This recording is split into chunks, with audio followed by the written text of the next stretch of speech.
Hello. So our slot here is on the why. Okay, the why of why we are doing the personal finances education, why it matters, why we really want to put effort to educate, for example, your peers on these particular matters. All right. So I hope in this slot I'm going to highlight a little bit of the reasons, and by the end of the presentation, I hope you get the real intention behind this, and you will become the agent to disseminate as many knowledge as you can to your peers. All right. So in this presentation, I'm going to look at this only these five criteria. Okay, the first one is the overall general idea of our personal development as individuals. Okay, so we are going to look at Maslow's self actualization. Okay, you are going to see why we are focusing more on the early development of yourself. All right, so the second one, I'm going to highlight a little bit where we are right now. Okay, our current standing meanings that our citizen. Okay, we are now focusing on our country, and you are focusing on your locality. So you need to know a little bit what is going on out there. Okay, and then the next steps, once you know your our current standing, we are focusing on where to begin. Okay, our main intention is trying to at least disseminate knowledge and make it work, make this educational knowledge workable. Okay, so where to begin, we are focusing more on that. And then the fourth one is, once we know where to begin, we are going to only interact with one particular factor only. Okay, why we don't bother to do all those. For example, in three, you notice at the bottom of it I put awareness, empowerment, accountability, and personal. Okay, but I bold the awareness part because that's the only thing that we would like to focus right now, because we are targeting in one particular generation only, and then this is more of a focus target group. Okay, so once we look at this one, I'm going to show you how it can becomes personal, and then by the end of the day, just a concluding remarks. Okay, so this is the Maslow triangle hierarchy of needs. Okay, if you notice, we have quite a triangular equation. Okay, why they build this triangle in a triangle form? Because many people, okay, there are lots of many people struggle to meet the earlier fundamental parts, and then once the earlier fundamental parts, okay, some of them can upgrade themselves into securing their safety needs. Okay, and then later on it getting scarce. Okay, then they will get, some of them will get this intimate relationship and friendships, okay, in an intimate level. Okay, and then later, if you are lucky, actually lucky is not the contributing factors here, but if you work very hard for that, your self-esteem can be met.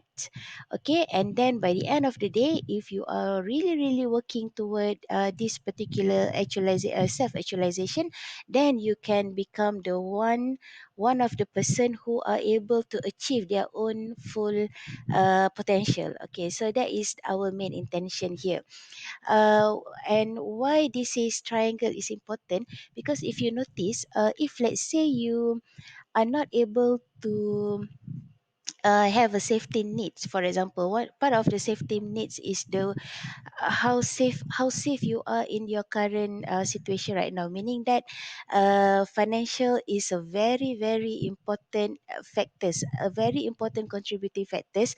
And if let's say, some people may say money is not the answer, right? Okay, but if let's say you don't have money at all, it is very unlikely for you to move up the ladder over here. Okay, it is not the main sole purpose for you to live, but it must be a vehicle for you to sustain yourself.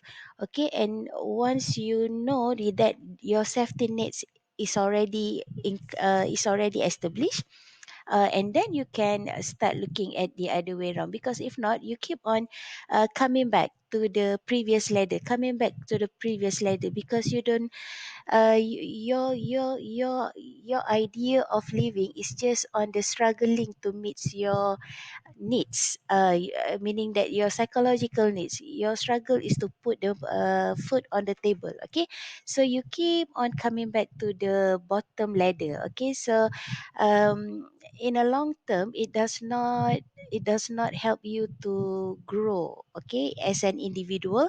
And you cannot, once you are able to grow as an individual, the possibility for you to help others in need is also very unlikely. All right, so that is why we trying to put more effort in helping other peoples to develop their own self. Okay, so you are the agent. We hope you can become one of the agent to lead this change. Okay.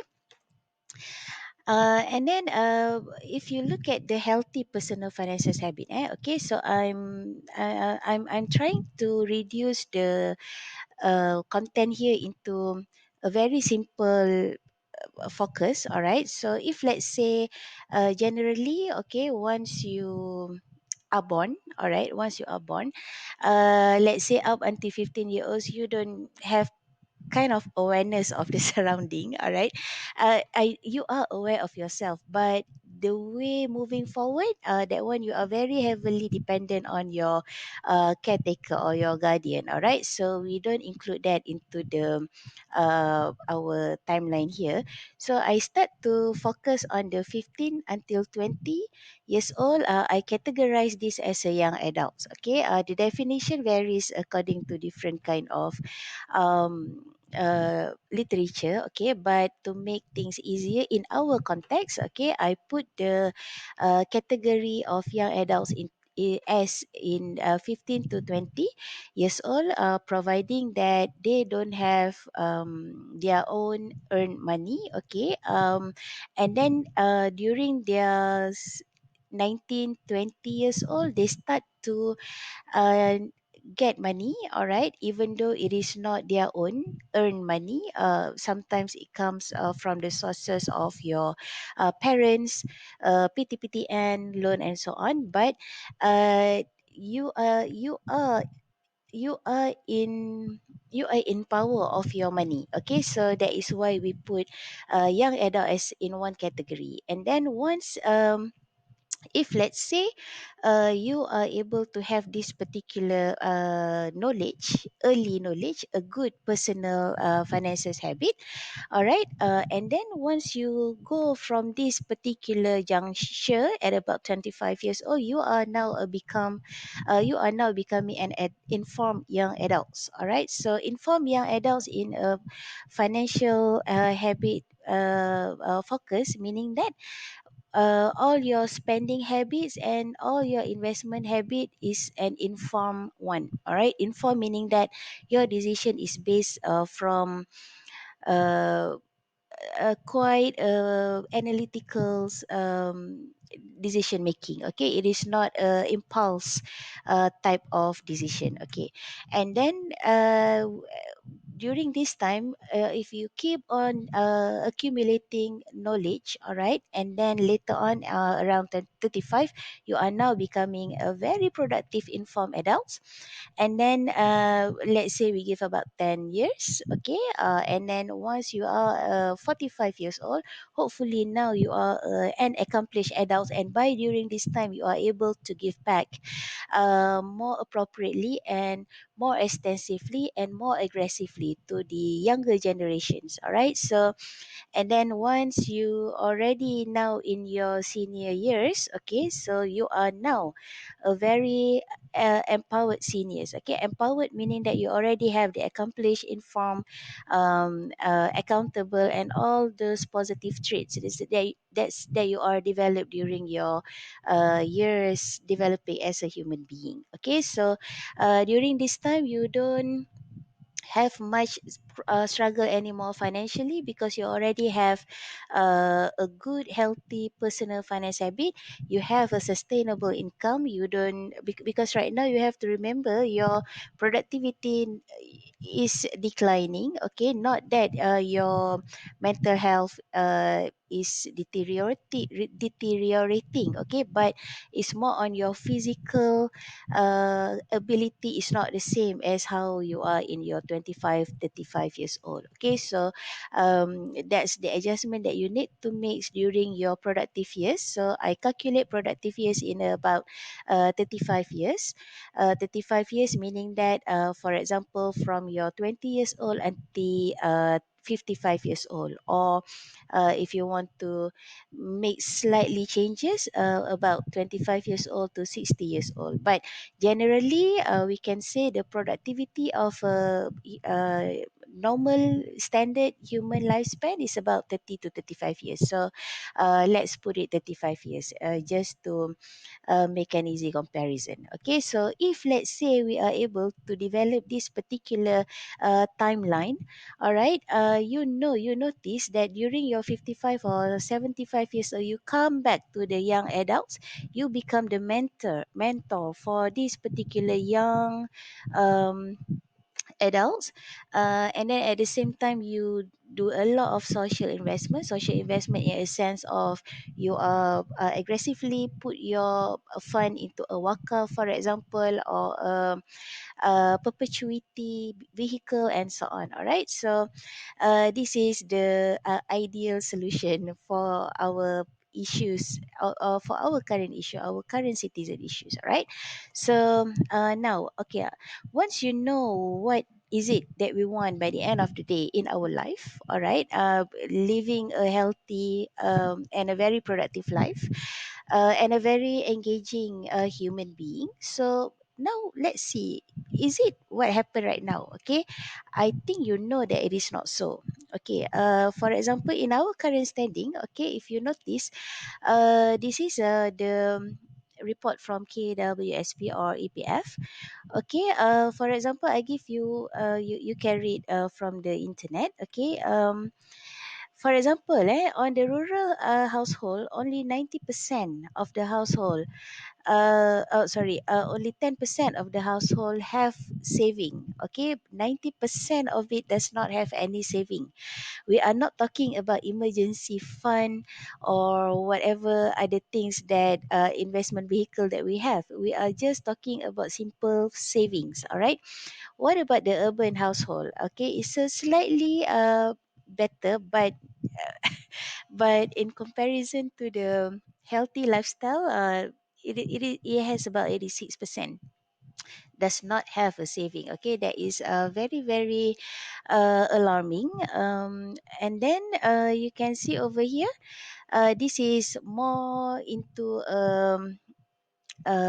productive people. Okay, so for example, if you notice, during the period of 2013 to 2017, there are lots of people. Okay, 100,000 over Malaysian declared bankrupt, and unfortunately, from this 100,000 over, 34% declare bankrupt during their 34 to 45 years old. Okay, 34 to 35 years old is a very very uh, very very productive years. Okay, because you enter, for example, you enter the job market around 25. Okay, and then 10 years after that you declare bankrupt. Okay, it is just a very early age of your career. Okay, I hope you don't um, succumb into this unfortunate event. All right, and if you read a little bit more from this bankruptcy declaration, okay, a lot chunk of this percent is coming from the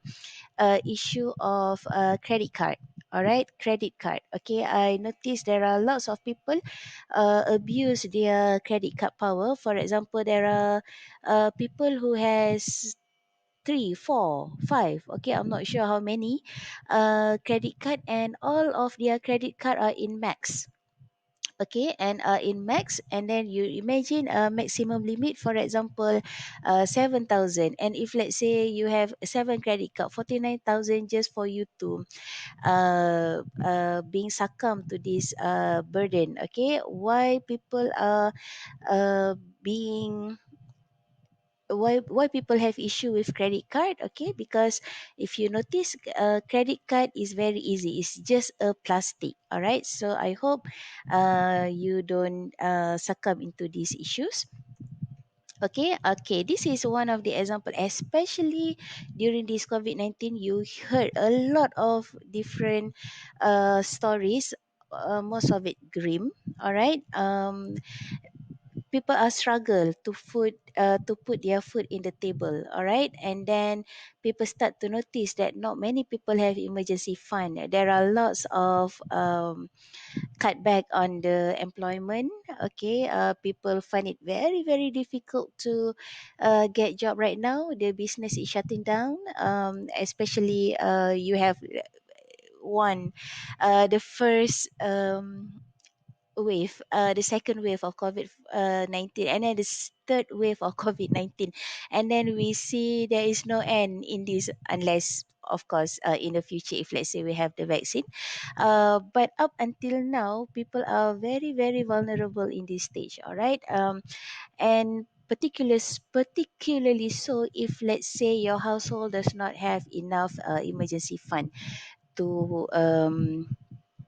uh, to help your family to go through these challenges. Okay, so I'm not talking about just the COVID-19 issues. Okay, there are lots of other issues in place. For example, if suddenly your family, if let's say we don't have a COVID-19, okay, and then your family right now is in a difficulty, especially in an illness, sickness, health issues. All right, most health issues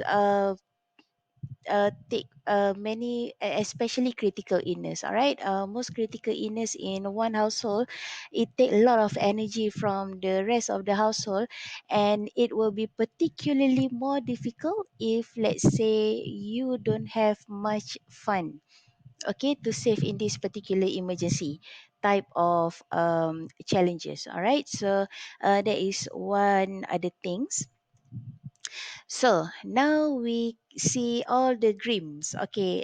And then if let's say if you look at the all the dreams, you might wonder, is there anything that we can do to twist this? Okay, is there anything in our power to change this behavior or change this environment and conditions in the future? I believe there is. Okay, that is why we are putting a lot of effort to do in this particular initiative. All right, so where to begin? We forget about the rest of the statistic early on. Okay, especially on the bankruptcy. People don't have much much food in their table. All right, so that one is ancient story. Okay, we cannot change that anymore. Okay, but we can change these young adults. All right, your peers, your 15 to 20 years old. Why? Because if we keep on starting to look at the roots problem, and then later on we expect 35 years down the road it will be a little bit more better, better condition, compared to our previous standing. All right, so why we focus on these young adults? Okay, 15 to 20 years old, they are very native in digital platform. Okay, digitally there are lots of opportunity. Okay, for example, you can always get the passive income during using your gadget. For example, again, you can always find ways to invest a little bit more smartly using your gadget and so on. There are lots of opportunity there. And then once you are adept with these particular issues and also knowledge, you have early exposure to earn money, okay, and then your liability is still low, meaning liability meaning that your debt is still low because you, uh, for example, people in the 35 or 40 years old, if they don't have early knowledge on the healthy personal finance, okay, they may have made stupid decision, I may say. All right, for example, stupid decision there, they create debts that are not necessary, okay, more into the peer pressure. For example, they want a flashy cars, or they want uh, uh brand new luxury handbags and so on, but they cannot afford it at this particular juncture. So how to afford that? They are using another means, for example, loan or a credit card. Okay, that is how they're catching up with their other peers. All right, now they are they have lots of liability, and to retract back, it's not that easy as young adults. Okay, young adults, once you put all the good information with them, they are not, they don't have yet the liability to say. All right, so this is a good time, the good platform for us to educate them. Okay, and then the most important part, that's why it is in bold, is the time factor opportunity. Time factor opportunity meaning that, as I mentioned earlier, we have a very long time span, 35 years down the road for us to be productive. All right. And for us, if let's say in 55 years old or 60 years old, we don't have that much luxury on our physical focus anymore. So basically, uh, we leave it as is. So we have this 35 years old to utilize the time factor opportunity, especially on the accumulation of compound interest. All right, for example. Okay, so how to grow all our money, for example. Okay, the first thing that we need to do is, of course, the financial education. That is the thing that we would like to highlight. By doing this, subsequently, we will develop and empower individual, and then an empowered individual will be more aware of their psychological, emotional needs, whether the needs of the thing, is it because of the peer pressure, for example, earlier, or because it is a needs. Okay, so they are able to differentiate between the wants or the needs. All right, and then by the end of the day, once they are already equipped with these particular skills, now they are able to be accountable for their own action. They are not so easily swayed by the dodgy matters, and they know what they want in the future, in particular their finance goals and objectives. All right, so where to begin? All right, so I already highlight earlier about this. Okay, we move forward from the age 15 until 55. So at the end of the timeline, I put 55 to 75 is a matter of your end age. Okay, so I'm using the normal or average mortality years.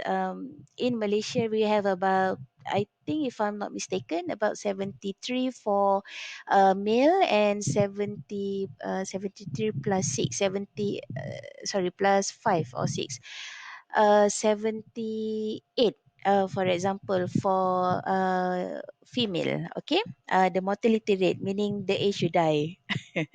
Okay, so this is the illustration. Okay, just a basic illustration. If you have 5% annual dividend, if you notice, if you put 50%, sorry, 50 ringgit on a monthly basis, and for 35 years, your estimated total will be about 55 thousand. If you put in 200 monthly, you can see a lot of spend, about 222,000 plus. All right, and then the most important part is on the two columns at the back. All right, so the first one is the amount of money invested, and then the free money. Okay, so you notice, if you put less money, your free money is meaning that just a generation of interest only. It is not the money that you invest. All right. So free money is very small when your monthly contribution is small, but when your monthly contribution is a little bit high, okay, but actually it's not that high, right? Because you just put extra 150 ringgit in your account, but now your free money is so much better than your previous 50 ringgit monthly allocation. All right, so you have about 138,000. It's quite a lot. And then see, I show you, if let's say you are able to save you 500 ringgit monthly. Okay, now you can see there are lots of difference. If you look at the years saved, 10 years, okay, your free money is about 7,000, 17,000.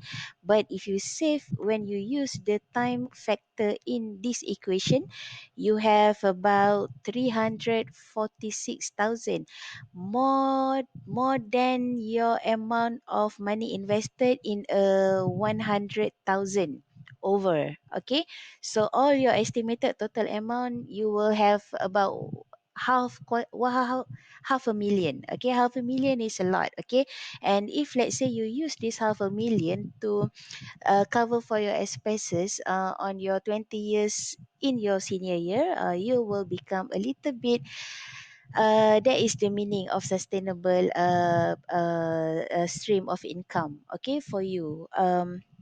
So that is something that we would like people to know in the early age. All right, so how to actually portray this in a way, okay, by the end of the day, it becomes two things put together, the two things that you need to really work on. Okay, you need to really identify what is your assets, and then you need to identify what is your liability. Asset is something, or the money that put in your pocket meaning the savings, or whatever it is that you can accumulate, and then liability, whatever it is that goes out from your pocket. Okay, meaning that all the expenses, all the debts that you accumulated during the years. All right, so by the end of the day, that is why, okay, that is why we want to educate people on this. All right, so the most important part is at the very speaker loud on the right hand side there. Okay, we want to disseminate as much knowledge as we can. All right, so these are some of the resources that you may find interesting for you to follow, and have a regular checkout. Okay, it is in a form of blog, website links, and also the YouTube videos. All right, so there are lots of other channels that promoting this. So I hope we can increase 36% of people with good literacy in personal finance. At least by the end of the day, we are able to increase 50%. Okay, let's say if 50% of our community has a strong knowledge on personal finance, I think 10 years, 20 years down the road, we are not in a vulnerable position anymore. Okay, so I hope you get the motivation behind this particular effort or initiative. Good luck to you. I really hope you will become an agent of change for the better future. Assalamualaikum.